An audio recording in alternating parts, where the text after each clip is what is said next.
Mainit na balita. Accordingly, it was 100% compliance. Hindi po ba sa tingin ng COA, medyo kwan ito? Medyo imposible? Mr. Chair, parang based on other, parang okay lang naman po siya, Chair. But the liquidation report does not say so. Yes, Mr. Chair. But, In-assume na lang ninyo yun eh. Mr. Chair, meron po silang submitted na mga documentary evidence. President, Okay. regarding to this 14 million that was submitted by them, you deem it right to disallow the 14 million Mr. Chair, 14 million purchase of purchase of information. information. It's not part of the notice of disallowance, Mr. Chair. Mr. Chair, again, it is part of the Again, it will be a part merits. of the documents of the detail. Although, Mr. Chair, we have indicated in the... Titingin ka pa sa likod. Huwag ka na tumingin sa likod. Wait. Ano bang position mo sa COA? Attorney 5 po, Mr. Chair. And what is your responsibility in the Commission on Audit? Review of the audit po. Ha? Review of the audit. Review of the audit. Ano ginagawa ng review of the audit? Tinitingnan ko, Chair, yung... So, nakikita mo na. Huwag ka na tumingin sa likod. So, anong nakita mo doon? So, sino yung nag-supply nitong mga supply na to? Di ba? Yan ang trabaho mo eh. So, yes. sino yung mga supplier? Mr. Chair, kasi... Sino yung mga supplier na nakita mo? sa merits na po kasi... Oh my Merits goodness. na po kasi. If they're present this morning. Thank you. Kailan po nyo inirelease yung COA audit report nyo regarding the office of the OVP regarding the use of the amount of 125 million under line item confidential expenses? Kailan po nyo na-release yung COA report nyo? Sino po ang sasagot? Attorney, sorry, hindi ko po makita yung pangalan. Attorney Camora from COA. Please proceed. Good morning, Mr. Chair.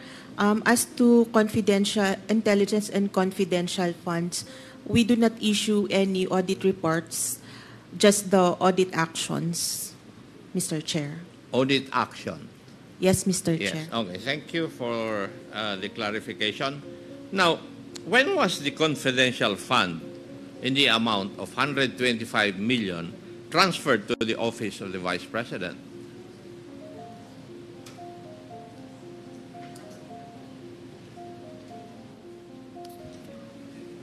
Sino po sasagot? It was in December. Attorney Camora? Mr. Chair, may I be clarified? The cash advance, Mr. Chair? Yes. When was the fund, the 125 million amount, transferred to the office of the Vice President?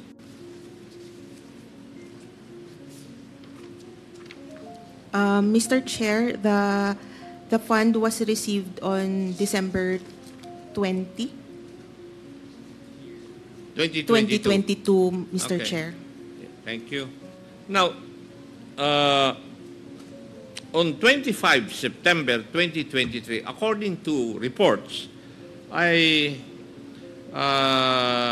kayo po ay nag-confirm, maybe because of reports, na galing po sa Office of the Vice President na the amount of 125 million confidential funds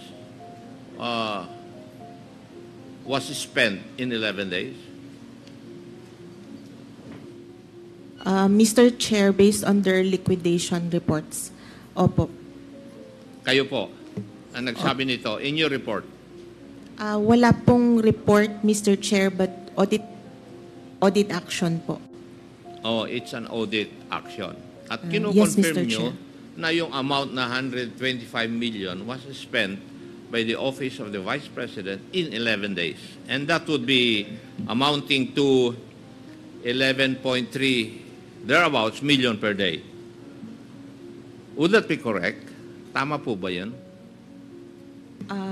Mr. Chair, May I ask for the question to be repeated? Ano po? Uulitin ko po. Opo.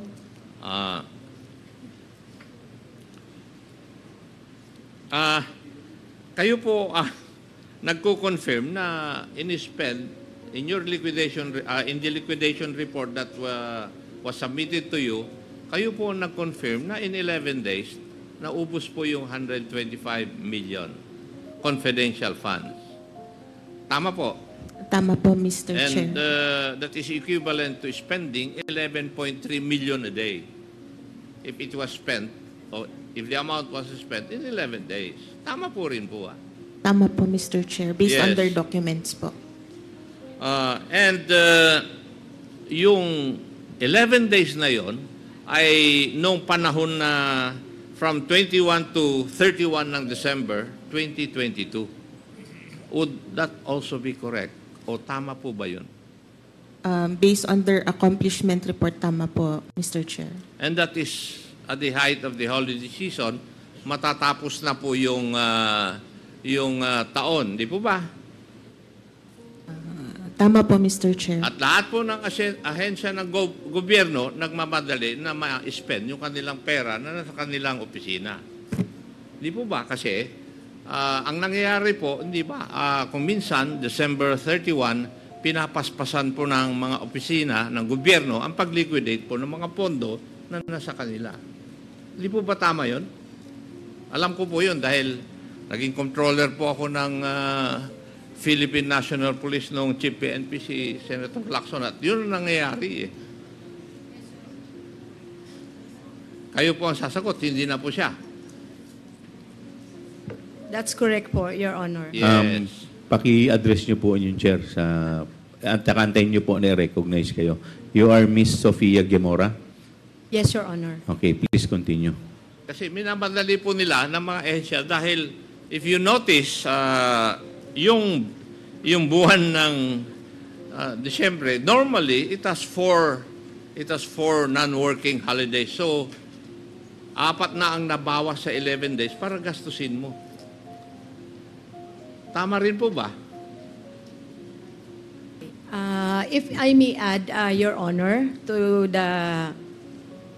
what Attorney Camora had said earlier, with regards to the 11 days report of our audit team, we are the audit team of the Office of the Vice President. So, looking at the records or the recording in the financial statements, we found out that the cash advance was drawn on December 20, 2022. And on December 31, looking at the financial statements, there was an expenditures recorded of the same amount, the 125 million. So that was the reason why we, of course, it's correct to say that that was the 125 million was expended in 11 days. Your Honor. Thank you, Madam. Now, because of this, the COA issued a notice of disallowance dated 8 August 2024, this allowing the amount of 73,287,000 from the 125 million confidential funds disbursed by the Office of the Vice President in 2022. Tama rin po ba? Tama po, Mr. Chair. Now, may I know kung ano po yung mga dahilan po ninyo bakit nag-issue po kayo ng notice of disallowance doon po sa expenditure on confidential funds by the Office of the Vice President? Pwede po bang malaman yung rason po ninyo? Attorney Gamora. Mr. Chair, our reasons were indicated po at the ND. I'd like to make a rundown po. Yung may issue po sa payment of rewards nila, may issue sa payment of charging payment for tables, chairs, desktop computers, and printers to the confidential fund, and also a non-submission of the revised accomplishment report, Mr. Chair. Yun po yung official reason why you COA issued a notice of disallowance. Tama rin po. Tama po, Mr. Chair. Now, may I ask, meron po siguro kayong breakdown ng expenditure of the confidential funds. Meron po ba kayo? Mr. Chair, meron po sa accomplishment report. Yes, and yung breakdown po ng expenditure ng 125 million, nasa inyo po sigurado yun. Tama rin po. Tama po, Mr. Chair. Now, may I know kung saan po nagastos ng Office of the Vice President yung 125 million? Was it spent in accordance with the rules, regulations, and protocol on the expenditure or on the use of confidential funds? Nasunod po ba yun? Yes, Mr. Chair. As indicated sa accomplishment report po, na-liquidate naman po nila based on confidential expenses as required by the joint circular po, Mr. Chair. If I may, alam naman po ninyo yung section 4.8 of Joint Circular number 2015-01 Yes, Mr. on the Chair. use of confidential funds. Opo, Mr. Chair. Now, categorically, yung po bang items na kung saan ginamit yung confidential funds ay naaayon po dito sa circular na ito? Opo, Mr. Chair. Kung naaayon sa circular na ito, bakit kayo nag-issue ng notice of disallowance? Mr. Chair, as to yung first finding, meron po kasing specific requirement ang joint circular na document na hindi po nila na-submit or nag-submit sila pero hindi po sufficient siya to answer the requirement of the joint circular, Mr. Chair.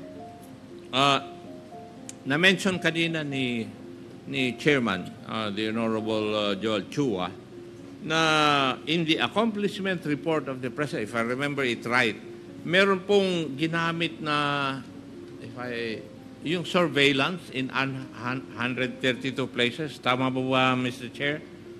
Yung Areas po yun. narinig ko na yun. 132 areas po. Yes. Yung 125 million, parang ginamit po yan in 132 areas.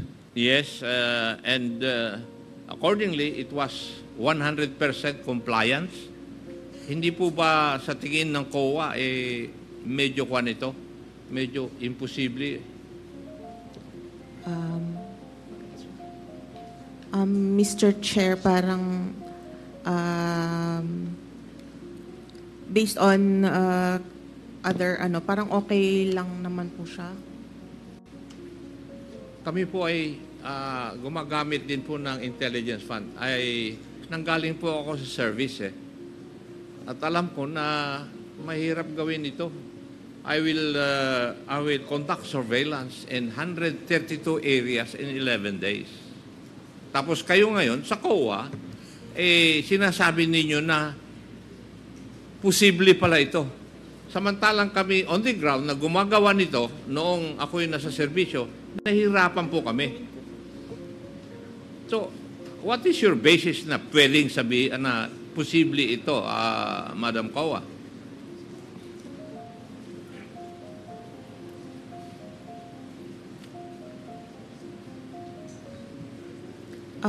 Mr. Chair, there are also deficiencies here. No, tinatanong ko lang po kayo kasi sa mata po ng COA, yung mag-conduct ka ng surveillance activities in 132 areas in 11 days, para sa amin po na gumagawa nito in our use of intelligence funds, no, ako po yung nasa serbisyo, nahirapan po kami Tapos sa mata pala ninyo, posibleng-posible pala ito. Tama po ba yung aking kaisipan? Mr. Chair, ang identified lang po ay number of areas, pero pwede din pong i-consider yung kung ilan po yung kung ilang tao po yung pinag-spendan ng funds, Mr. Chair. But the liquidation report does not say so. Yes, Mr. Chair. But, Inassume na lang ninyo yun eh. Mr. Chair, meron po silang submitted na mga documentary evidence. Okay. Mr. Chair, Nakaka-worry lang po talaga itong 125 million for 11 days. For the information of everybody, I became the mayor of Santa Rosa, and yung confidential fund ko is like 7 million per quarter. And it's really hard for me to use, to utilize that amount for 3 months. And this amount is so huge that needs to be investigated rightly. Dito po sa Mr. Chairman, you have presented something, and I tried to secure the documents that you have presented a while ago. So I'll be dwelling on this information that you have given this committee. I hope that the COA have the liberty to say something on this disallowed portion of that 125 million, and that was issued by COA, no? Yung 73 million. Doon po ba sa purchase of information, lumalabas po dito that 14 million is the purchase of information, and this was spent for 11 days. So basically, it is 1.2 million per day for the purchase of information. What do you mean by purchase of information? Can you kindly explain to us what is a purchase of information? Mr. Chairman. Sino pong sasagot? Attorney Camora, please answer. Mr. Chair, based po on the joint circular regarding the guidelines on confidential funds, purchase of information pertains to those information necessary for the formulation and implementation of program activities and projects relevant to the national security and peace and order. And with the submission of the Office of the President, or Office of the Vice President, regarding to this 14 million that was submitted by them, you deem it right to disallow the 14 million. Mr. Chair, 14 million purchase of information. information. It's not part of the notice of disallowance, Mr. Chair. The 14 million is not part of the 73 million? It was allowed po in audit, Mr. Chair. The purchase of information was allowed? Yes, Mr. Chair. The only 14 million for the purchase of information, you allowed it? Yes, Mr. Chair. And your basis is what? Their documentary evidence of payment. What are the documentary evidence that was submitted to you, if you have the liberty to say it to us? Mr. Chair, since it's already on the merits of the case, since it's already touching on the merits of the case, and we can only comment on those that we have submitted to the through the subpoena to SESTECOM. And since the notice of disallowance is not yet final, we cannot yet discuss on the merits of the notice of disallowance. Okay, I respect that. So, medyo na-worry lang ako dito sa purchase of information that amounted to 14 million for 11 days. And you have approved it. Yes, Mr. Chair. Mr. Chair, since it's not yet final, Did you it's have only this ito na lang po, hindi naman to mag-incriminate sa inyo, no? So, yung bang 14 million, may kasama mga equipments na binili? ibang item po, Mr. Chair, ang equipments. So, yung purchase of information is all about information or data that you have gathered that you have OOPP. approved sa COA. Yes, Mr. Chair. Congressman Fernandez, if I just make Yes, point yes, of sir. clarification. Deputy Speaker, Jay. Yeah. May I just Recognize. be informed as to what type of information was purchased?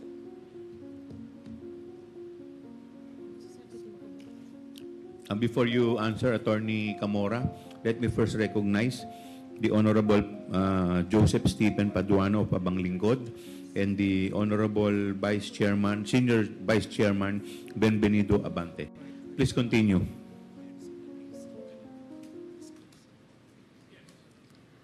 Mr. Chair, again, we cannot comment on it since it forms part of the merits of the case.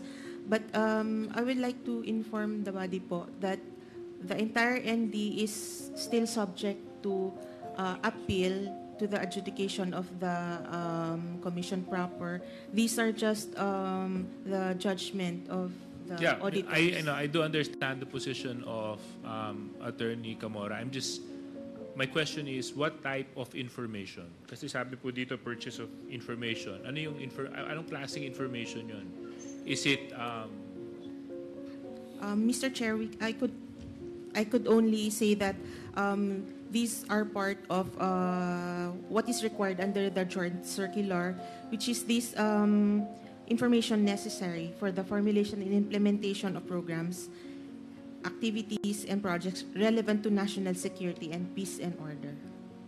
Okay. I'm just curious kasi ngayon ako nakakita ng item na purchase of information. So anyway, I'm sorry, Congressman Fernandez, and I ate into your time. Hindi, kasi, Mr. Chairman, I agree with Congressman DS Congressman JJ. Dan Fernandez. I agree with him, no? Precisely because if you were going to compute 14 million divided mo sa 11, that is 1.2 million for the information that wanted to be purchased by the Office of the Vice President and was approved by the COA. And that worries me a lot, no? If this information entails, siguro kung mga 4 months yan or in 1 year yan, acceptable yan. But in a day, 1.2? And if Purchase of information a day? pwede po bang isang tanong lang? Yes, sir. Yung po bang 14 million na yun na information, sa isang tao lang po ba yun o maraming tao po yun? Mr. Chair, hindi naman po yun sa isang tao lang. Okay, just to ilan pong tao? Kung alam lang po ninyo. I don't have the information right At now. kung magkakaano po kada tao ang binigay para po sa purchase of information na yun? At kung saan po mga area? Mr. Chair, details na po siya ng audit, so we could answer through if we are duly issued po subpoena do Sisteco. Is there any motion? Do I hear any motion? Yes, well, I move that ano ba? I move that we subpoenaed the Dusestacum. The detailed information. All those documents pertaining to the purchase of information, the detailed information about it. Is there any second to the motion? Second, Mr. Chairman. Duly seconded. Is there any objection? Hearing none, the motion is carried. Secondly, Mr. Chairman, this is the payment of reward. Sa payment of reward, you utilize 10 million. The Office of the Vice President utilized 10 million. And this was spent for 11 days. So almost $1 million a day for the reward, payment of reward, cash. Cash. Same thing, COA. How this 10 million was utilized daily by the Office of the Vice President. Can you kindly educate me on how this happened? $1 million a day for payment of cash reward. Was there any news about the cash reward that was given by the Office of the Vice President to any individuals, for that matter, pertaining to this payment of reward in cash by the Office of the Vice President?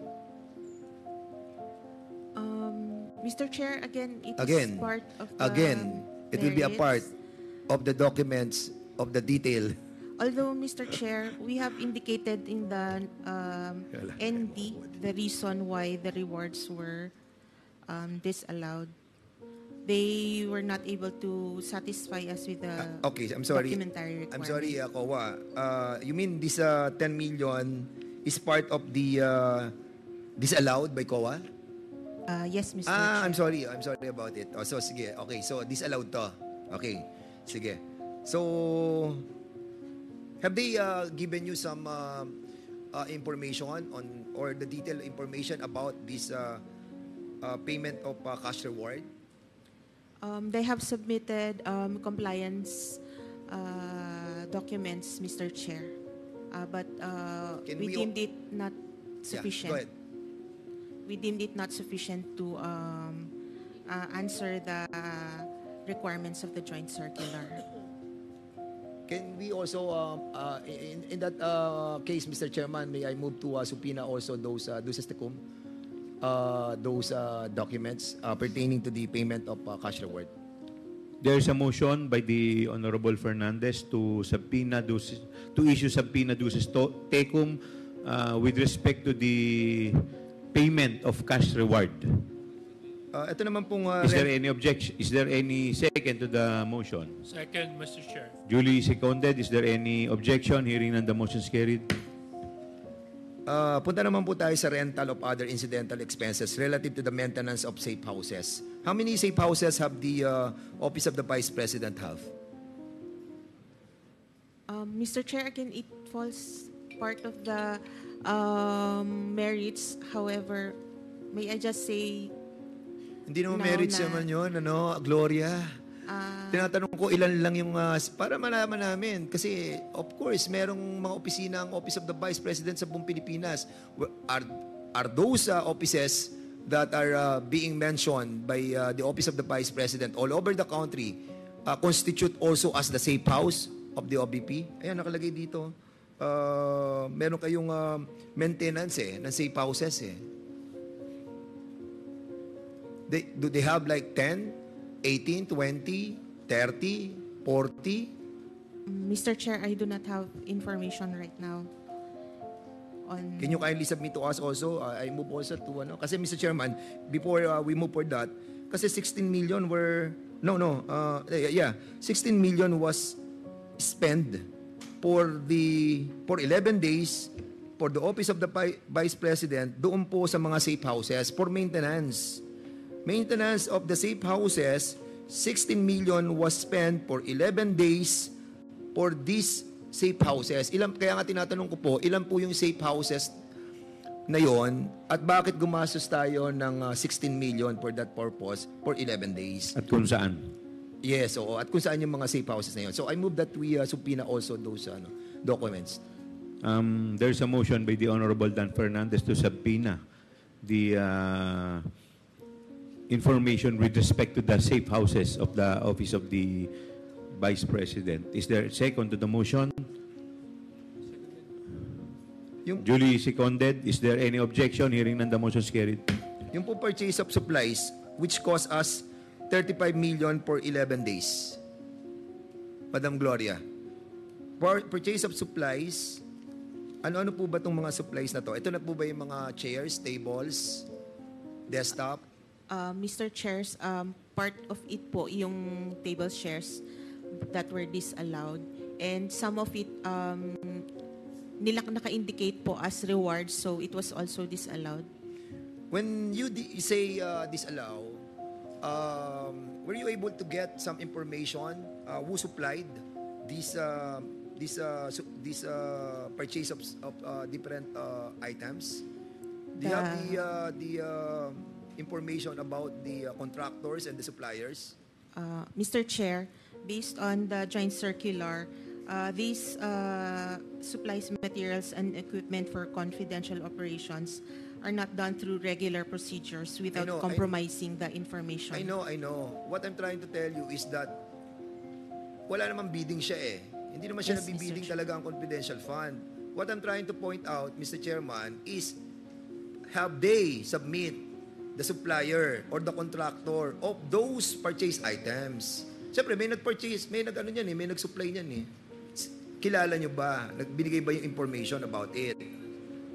We only received documentary evidence of payment, Mr. Hindi Chair. mo sinasagot ang tanong, Gloria Ang tinatanong ko kung merong sinabit na supplier saka contractor. Titingin ka pa sa likod. Huwag ka na tumingin sa likod. Wait. Ano bang position mo sa COA? Attorney 5 po, Mr. Chair. And what is your responsibility in the Commission on Audit? Review of the audit po. Ha? Review of the audit. Review of the audit. Ano ginagawa ng review of the audit? Tinitingnan ko, Chair, yung... So, nakikita mo na. Huwag ka nang tumingin sa likod. So, anong nakita mo doon? So, binigay sa iyo yung 35 million na purchase ng goods for 11 days. Siyempre, nakita mo, 35 million, 11 days. Wow! Ang bigat nito, 35 million, 11 days. Sino yung nag-supply nitong mga supply na to? Di ba?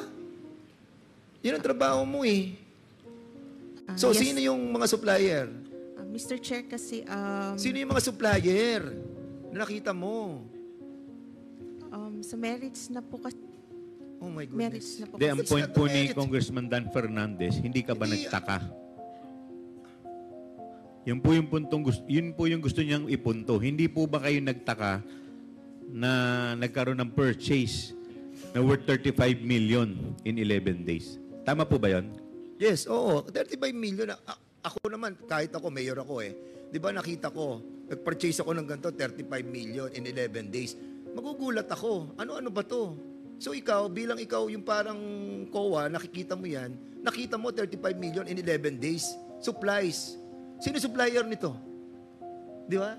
Hindi maapektuhan ang merit nito. Tinatanong ko lang kung sino yung supplier. Now, kung binigay nila yung supply, binayaran nila, at nakita natin above board, so what's the problem? Okay. But unfortunately, magugulat ka, 11 days, 35 million for purchase of supplies. Kaya tinatanong ko lamang, sino yung supplier? Mr. Chair, hindi po ako makapagsabi ngayon ng... Alam mo, Gloria, nagsisinungaling ka. Don't. Please. Sabihin mo lang kung sino yung supplier. Sir, ang sinubmit lang po talaga nila is documentary evidence of payment. Hindi na po yung... So, wala yung supplier. Opo, Are you sure? Opo. Wala doon sa sinabit sa inyo? Yes, Mr. Because Chair. we are... we Yes, move for nag- those documents a while ago. Yes, Mr. Kasi Chair. pag nakita namin meron doon, tatamaan ka dyan. Sige ka.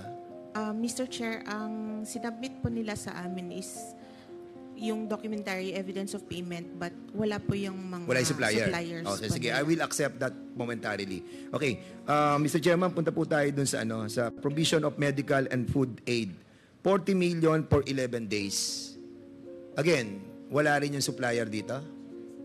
Wala din po, Mr. Chair. Kaya part din po siya ng Did you ask the Office of the Vice President to submit all the contractors and suppliers of all these supplies and the medical and food aid? We asked them to explain po the... Hindi, but did you ask for the supplier? Normally, Chair, hindi po. Why? We just do our audit based on the requirements under the Sige, joint circular. I will accept that. But Mr. Chairman, at least I think it is imperative for us to find out the contractor and suppliers of all those supplies that was purchased by the Office of the Vice President. Not because what do you call this? Medyo hindi natin pinupuntirya. Tama. Thank you for that word. Hindi natin pinupuntirya yung mga supplier and contractor. What we are after, Mr. Chairman, is the huge amount that is what's spent for 11 days. And this is something extraordinary. Hindi naman po siya ganun ka-simple that 40 million will be spent on medical and food aid, 11 days. Tapos yung supplies, 35 million for 11 days. Purchase of information, 14 million for 11 days. And ito pa, yung lastly, yung payment of incentives on traveling relative to the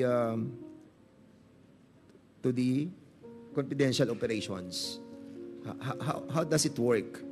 Paano nagbabayad ng incentives or traveling? Can you kindly explain it to us? Because we spent 10 million in 11 days. Mr. Chair, they gave an explanation on this po that those are actually rental of transport vehicles related to confidential activities po. And accordingly, hindi tayo kumukuha ng mga receipt galing sa mga operators ng mga vehicles. Mr. Chair, ang requirement lang po kasi is documentary evidence of payment. Okay, thank you so much. With that, Are you done? yes, I'm Dan Fernandez, sir. Tapos na po ba kayo? Okay, am I done? Okay.